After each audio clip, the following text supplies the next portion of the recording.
নিষিদ্ধ ঘোষিত ছাত্র সংগঠন বাংলাদেশ ছাত্রলীগের নেত্রকোনা জেলা শাখার সাধারণ সম্পাদক সোবাইল আহমেদ খানকে গ্রেফতার করেছে পুলিশ। শনিবার দিনগত রাত 12টার দিকে নেত্রকোনা পৌর শহরের কাটলি এলাকা থেকে তাকে গ্রেফতার করা হয়।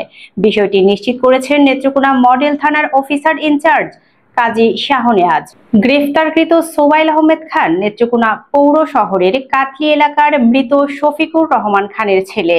ওসি জানান, সোবাইল আহমেদ খান নিষিদ্ধ ঘোষিত সংগঠন বাংলাদেশ ছাত্রলীগের নেত্রকোনা জেলা শাখার সাধারণ সম্পাদক ছিলেন। তার বিরুদ্ধে নাশকতা সংক্রান্ত একাধিক মামলা রয়েছে। এসব মামলার প্রেক্ষিতে তাকে গ্রেফতার করা হয়েছে। তিনি আরও জানান, রোববার দুপুরে তাকে আদালতে পাঠানো হয়।